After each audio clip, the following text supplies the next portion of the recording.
그 신약 성경이 27권인데 그 중에 13권을 사도 바울이 썼고요.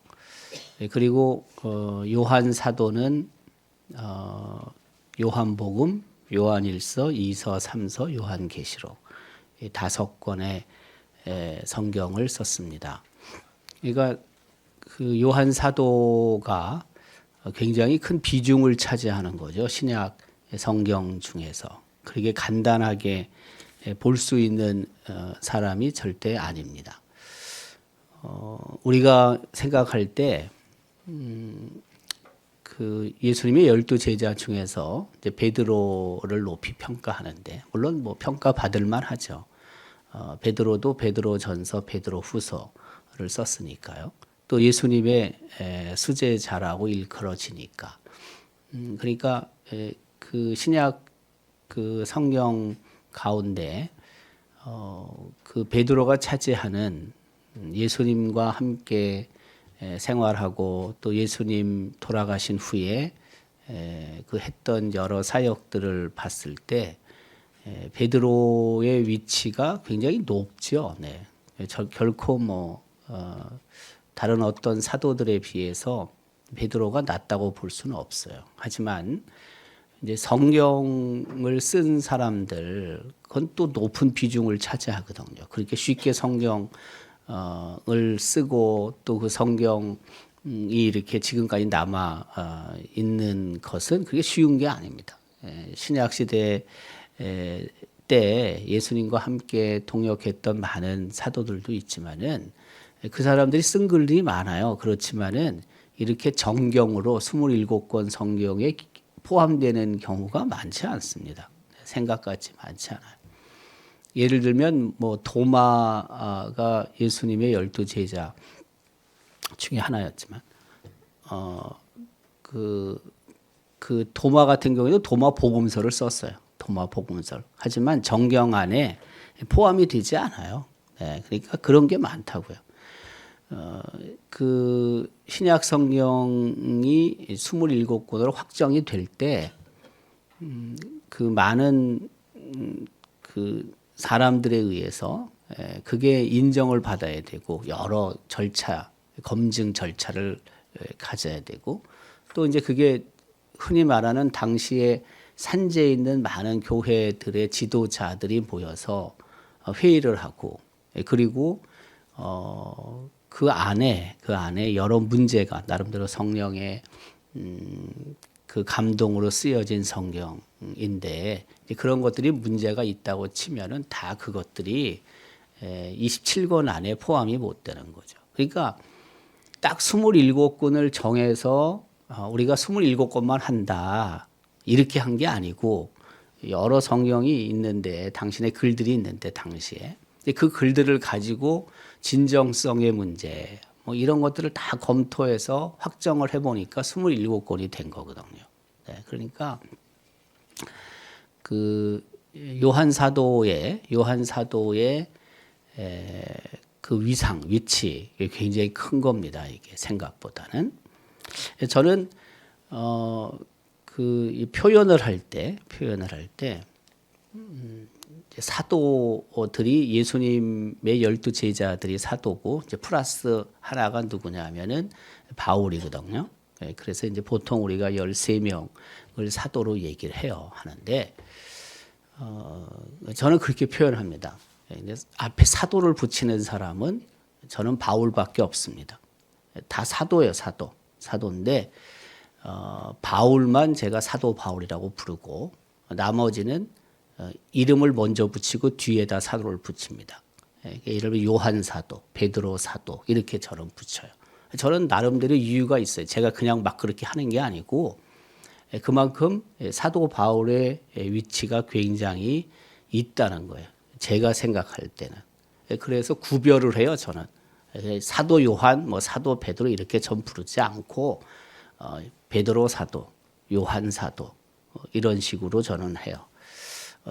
다만 바울일 경우에는 앞에서 사도를 저는 확실하게 붙여요. 사도 바울로 해요. 저는 이유가 있어요. 제가 그만큼 우리가 사도 바울에 대해서 그 성경에 기록한 내용뿐만이 아니라 그가 예수님 이후에 다른 어떤 사도들이나 신학자들에 비해서 월등하다고 봐야죠.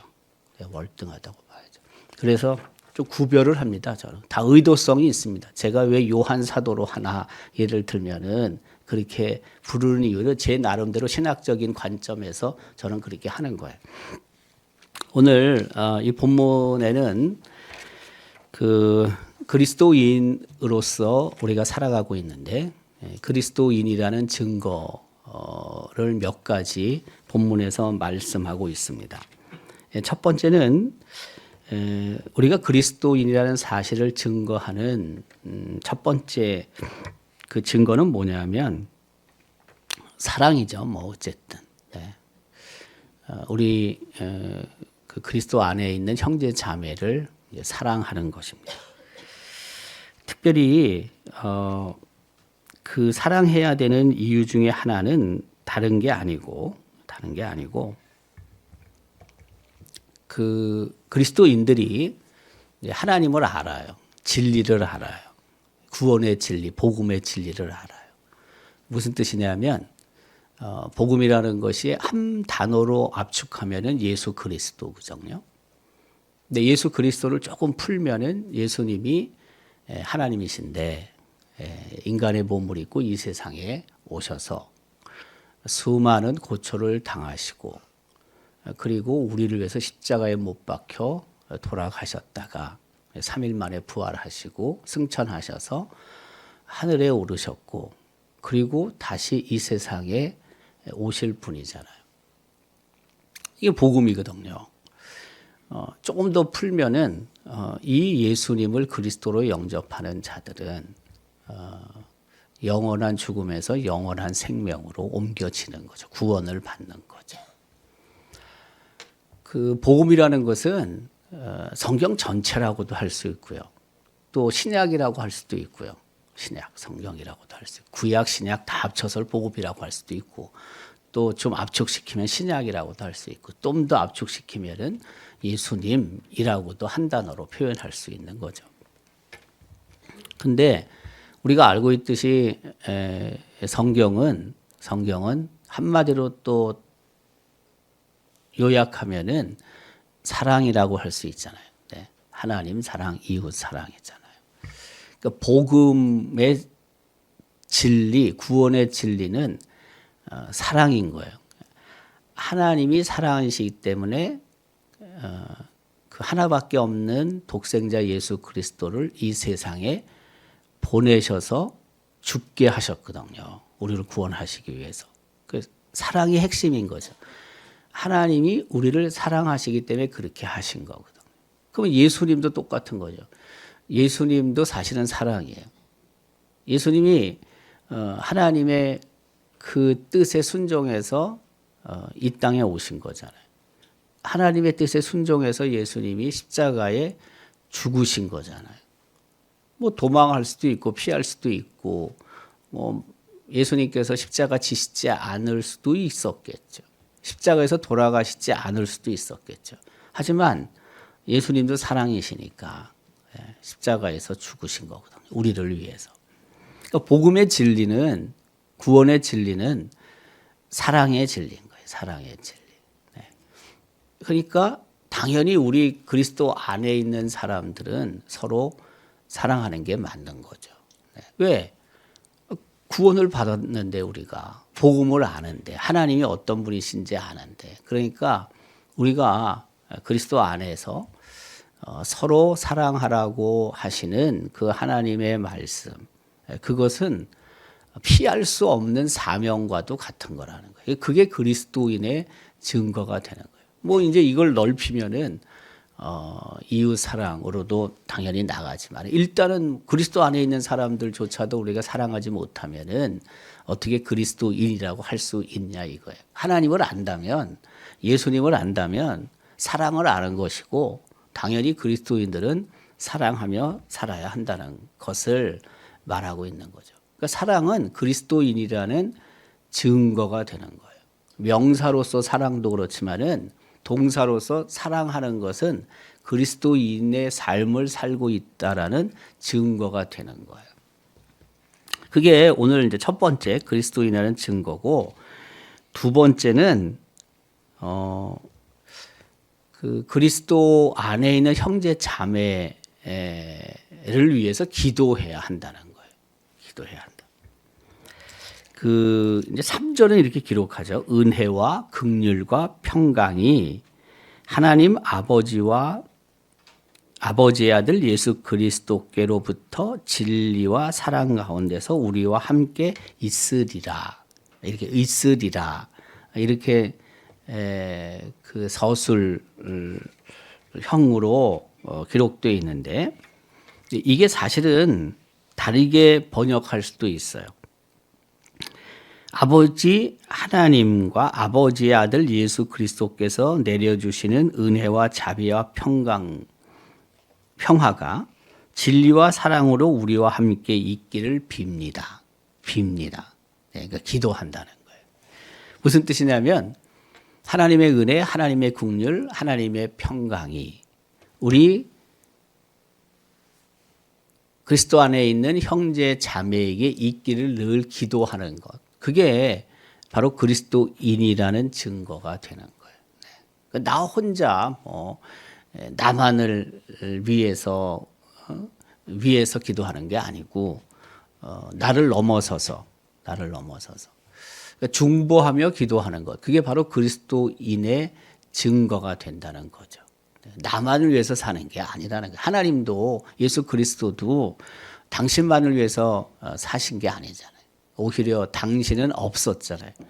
예수님을 우리가 보면은 당신이 전혀 없었죠. 뭐, 네.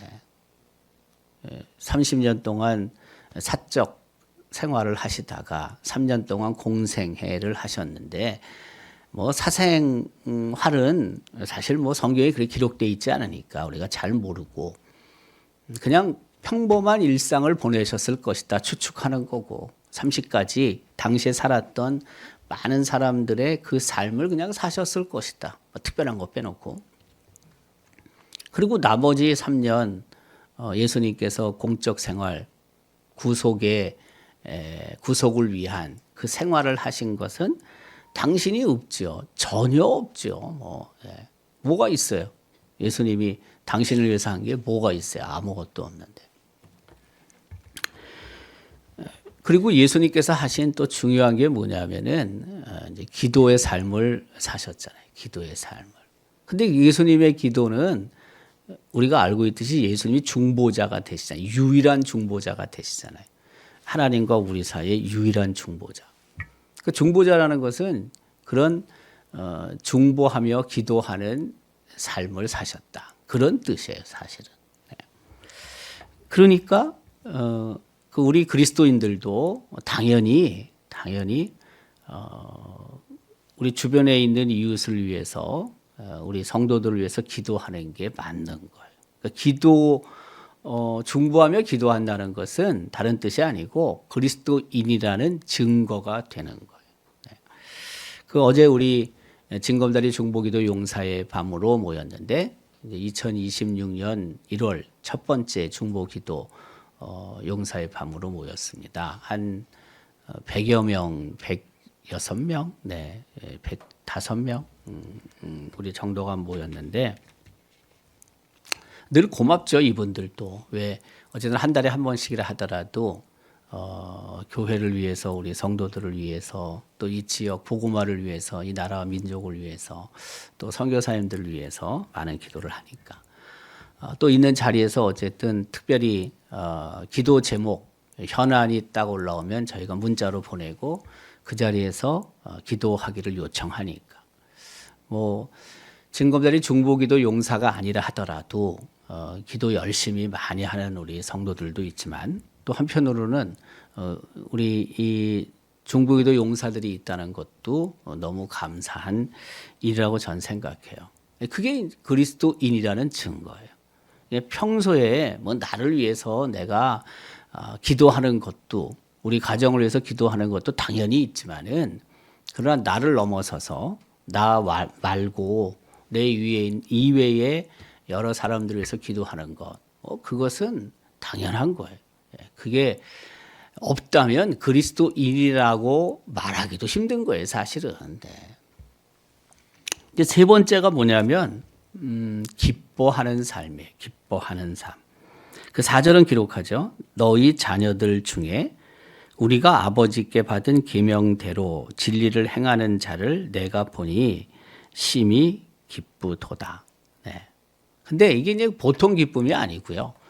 뭐 우리가 일상에서 누리는 기쁨들이 다 있죠. 뭐 소소한 기쁨도 있고, 네. 또 어떤 갑작스럽게 또 큰 기쁨이 찾아올 때도 있고 그렇죠. 뭐 지난 목요일에 우리 노회 2026년도 신년 할애 식이 있었어요. 예배를 드리고 이제 신년 할애 짧게 했는데 우리 권호탁 장로님이 노회장이고 또 어쨌든 올 한 해 동안 우리 노회 경내에 있는 교회들과 또 여러 성도들이 이렇게 되기를 바라는 기도의 제목도 신년 사로 또 뭐 읽지는 않았고, 네, 발표도 하고 그 순서지에 있는데 그리고 어쨌든 또 우리 여러 그 노회를 섬기는 분들이 이제 모였는데 제가 그 설교를 하고 나서 한 목사님이 저한테 문자를 보냈는데 제가 그 송구영신 예배 때 그 얘기를 했잖아요. 예. 내가 이제 할배사 아저씨로 올해 좀 열심히 더 해봐야 되겠다 해서 제가 그 얘기를 했었는데 이분이 저한테 문자를 보내길 자기가 시내에 있는 교회인데 부임한 지 올해 20년이 된대요. 자기도. 근데 자기도 아저씨처럼 정신을 차리고 해야 되겠대. 예, 그 문자를 하나 저한테 보냈더라고. 그래서 이제 새로운 각오로 하겠다는 거지. 뭐 이제 20년 째를 맞는데 어쨌든 좀 더 이렇게 그냥 해왔던 거 그대로 하기보다는 좀 새로운 마음으로 어쨌든 새로운 각오로 한 해 동안 교회를 잘 섬겨야 되겠다. 이제 이런 내용이었어요. 우리 그 권장로님이 그 참석한 분들을 제가 보니까 다 이제 우리 노예 어른들 많이 참석을 했어요. 전도회장들, 여러 목사님들, 또 우리 그 부노회장 장로님들 다 은퇴한 분들이에요. 많은 분들이. 그래서 오래간만에 연세 드신 우리 선배님들을 보니까 너무 반갑고 좋아요. 네. 오늘 또 작년을 잘 넘기시고 올해 이렇게 또 새해에 만나게 돼서 인사도 하고 너무 좋은데 전 또 한편으로 그것도 생각을 했어요. 이게 너무 연세 많은 분들이 많다. 아니 그분들이 그 자리에 참석하는 건 당연히 맞아요. 근데 비중이 너무 높아요. 내가 봤을 때. 거기에는 비교적 젊은 사람도 많이 있어야 되는 거예요. 그렇지 않습니까, 여러분? 새해에 노회가 또 시작을 해야 되는데 아니 거기에 예를 들면 70% 이상이 다 은퇴한 분만 있다. 이건 균형이 안 맞는 거죠. 그 안에는 제가 생각할 때 은퇴하지 않은 젊다 그래갖고 요새 무슨 40대 뭐 그런 사람은 거기 올 수도 없어요. 네, 내가 봤을 때. 근데 적어도 뭐 어쨌든 50대 후반, 60대에 뭐 이 정도 심호하는 사람들, 현역인 사람들도 그 자리에 많이 앉아서 조화를 이루는 게 맞죠. 균형을 이루는 게 맞죠. 예. 그래야지 어쨌든 노회가 그렇게 고령화되는 이런 부분들을 우리가 조금이라도 뭔가 극복을 하고 나갈 수 있죠. 그 연세 드신 분들 선배님들을 만나면서 내가 참 이분들 그래도 건강하게 이렇게 또 새해를 맞게 돼서 참 감사하다, 기쁘다 이런 마음이 내게 얼마나 있었는지 몰라요. 또 근데 한편으로는 그런 마음도 있었다. 이 앞으로는 더 균형을 잡아야 된다. 초대하는 그게 아무나 오는 게 아니에요. 그 신전 할애에 다 올 수가 없어요. 특별한 사람만 초대를 해요. 예를 들면 뭐 전노회장들이나 부노회장들이나 또 우리 노회 안에 각 부가 있는데 부서장들이나 위원장들이나 뭐 이렇게 시찰장이나 뭐 이렇게 특별한 사람만 초대를 하는 거예요. 그렇게 함부로 다 올 수는 없어요. 뭐 노회가 열린 건 아니니까. 이제 그런데 그 초대할 때 그 범위를 좀 그래도 예. 아까 얘기했던 현역들이 좀 그래도 더 많이 참여할 수 있도록 범위를 넓혀야 된다. 예. 그게 맞죠. 네. 전 그렇게 생각해요. 네. 그래서 제가 우리 권장을만트도 얘기했어요. 이제 끝났으니 제가 볼 때 내년에는 노회장도 아니에요. 그러니까 그 책임도 없어요. 내가 봤을 때 책임도 없지만은 내년에는 좀 더 범위를 넓혀서 그 현역들이 그래도 좀 더 참석해서 조화를 이룰 수 있도록 연령에 그렇게 가는 게 나는 내가 봤을 땐 맞는 것 같다. 제가 우리 권원서 장로님이 노회장 할 때 설교를 할 기회가 있었는데 그때 코로나가 되는 바람에 취소가 되는 내가 설교를 못했어요. 그때. 네. 그리고 요번에 또 우리 권 장로님이 노회장이니까 우리 장로님들이 설교는 안 하니까 그래서 제가 이제 설교를 하게 됐는데 그때 제가 봤으면은 앞에서 이렇게 보는 거와 앉아서 보는 거는 차이가 있으니까 설교하면서 이렇게 보니까 그걸 제가 느낀 거거든 그때. 5년 전에 봤으면 그때 얘기했을 거야 내가 아마 5년 전에 봤으면. 근데 그때는 취소가 되는 바람에 그걸 못 봤거든. 네. 어쨌든 사회보다 교회가 고령화되는 속도가 빠르다고 그러잖아요. 그리고 사회보다 지금 교회가 고령화의 비율이 10% 이상이 높대잖아요. 10% 이상이. 이건 통계예요, 통계. 과학이라니까요. 네. 그러니까 제가 봤을 때 신년 할애 때도 당연히 높은 게 맞긴 맞는데 그걸 뭐 부정할 수 있는 건 아니지만 그러나 의도적으로라도 우리가 이쪽을 갖다 좀 더 수혈해서 균형을 조금은 갖출 필요는 있다. 맞출 필요는 있다는 걸 얘기를 하는 거예요. 여러분, 이 기쁨. 제가 그날 참 이런저런 모양으로 또 새로운 어쨌든 마음으로 우리 시작하자. 모두가 다 어렵고 힘들지만 그래도 믿음으로 소망을 가지고 또 새롭게 한 해를 시작하자. 그런 취지로 말씀을 전하고 또 오래간만에 보는 분들 악수하고 기쁨이 있었는데 이제 그런 기쁨만을 얘기하는 건 아니고 이 본문에서는 하나님의 말씀, 하나님의 계명을 순종하는 것을 보면서 기쁨이 있다는 거예요. 보세요. 너희 자녀들 중에 우리가 아버지께 받은 계명대로 진리를 행하는 자를 내가 보니 심히 기쁘도다. 네. 누가 뭐 잘 돼가지고 기쁜 게 아니에요. 내가 뭐 지금 잘 돼가지고 기쁜 게 아니라니까요.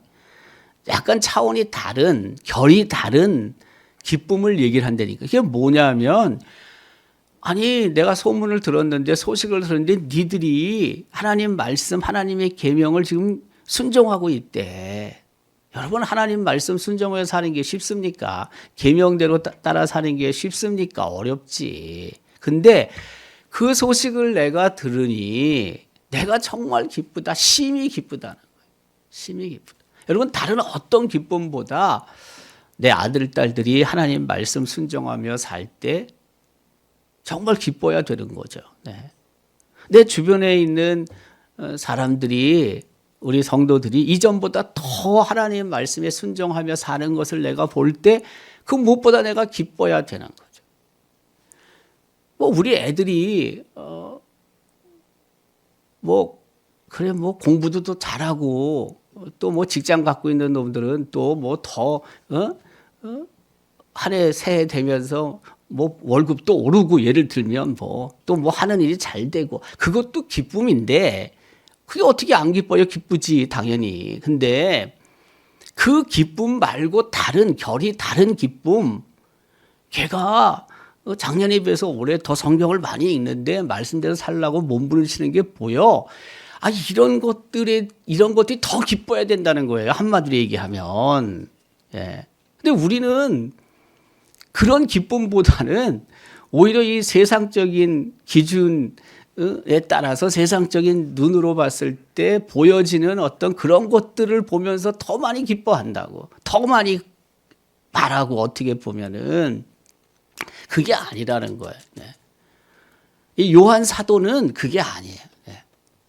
하나님의 계명대로 순종하는 너희들을 보니까 심히 기쁘다는 거예요. 심히 기쁘다.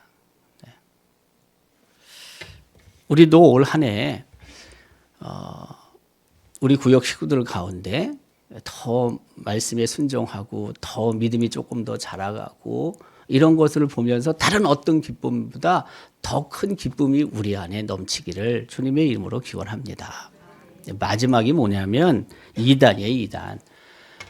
2단에 관해서 7절에 이렇게 기록하죠. 미혹하는 자가 세상에 많이 나왔다. 이는 예수 그리스도가 육체로 오신 것을 부인한다. 성육신 하신 것을 부인한다. 하나님이신데 하나님의 아들이신데 이 세상에 사람의 몸을 입고 온 거 그거 거짓말이다. 말도 안 된다. 이렇게 하는 이단들이 있다는 거예요. 미혹하는 사람들이 있다는 거예요. 적그리스도라는 거예요. 거기 빠져들면 어떻게 되냐? 8절에 너희는 스스로 삼가 우리가 일한 것을 잃지 말고 오직 온전한 상을 받으라. 지금까지 애쓰고 수고하고 헌신해도 다 꽝이라는 거예요. 그 헌신으로 인해서 하나님이 우리에게 준비해 놓으신 상 다 잃어버린다는 거예요. 이단에 빠지지 말라는 거예요. 그러면서 10절에 보면은요, 아주 단호하게 요한 사도가 쓰고 있어요. 아주 단호해요. 누구든지 교훈을 가지지 않고 너희에게 나아가거든. 그러니까 이단들이 우리에게 왔단 말이에요. 그를 집에 들이지도 말고 인사도 하지 말라. 좀 너무 심한 거 아니에요? 그래도 뭐 오랫동안 함께 살았는데, 네. 알고 지냈는데 오늘 갑자기 이 사람이 이단으로 갔어. 근데 거들떠 보지도 말라는 거예요. 집에 초대도 하지 말고 인사도 하지 말라요. 네. 좀 심하게 보이는 것 같긴 한데 그런 마음으로 어쨌든지 간에 단절해야 된다는 거예요. 단절해야 된다. 11절에 그에게 인사하는 자는 그 악한 일에 참여하는 자다. 우리도 올 한 해 동안 이단에 간 사람 아마 길거리에서나 음식점에서나 혹 만날 수 있는데 거들떠 보지도 말라요. 인사도 하지 말라요. 여러분 그럴 수 있겠어요? 네. 의례적이라도 그냥 인사하고 악수라도 하고 되게 그러잖아요, 우리가. 이게 문자 그대로 보면은요, 문자 그대로 보면 이렇게 진짜 하라는 거예요. 네. 또 이걸 조금 다르게 우리가 해석하면 뭐예요? 그를 위해서 우리가 당연히 기도해야 되고 그가 다시 돌아올 수 있어야 되긴 하지만 혹시라도 우리가 여기에 또 빠져들어가 가지고 같이 어울려 다니고 말이에요. 네. 그런 일은 결코 해서는 안 된다는 거예요. 결코 해서는 안 된다는 거예요. 이단이 생각보다 위험하다는 거예요. 나는 그저 뭐 그냥 옛날 관계가 있으니까 만나서 뭐 밥도 한번 먹고 차도 한잔 마시고 뭐 이런 얘기 저런 얘기 할 수 있지 않을까. 또 혹 내 마음속에는 그를 어쨌든 그렇게 해가지고 다시 인도해야지 이런 마음으로 접근할 수도 있지만은 근데 생각보다 위협적이라는 거예요. 이 산이 아주 위협적이라는 거예요. 그리스도인이라는 증거는 오늘 본문에서 4가지를 얘기하는 거예요. 사랑. 두 번째 뭐예요? 기도. 세 번째가 기쁨. 네 번째가 이단에 대한 경계예요.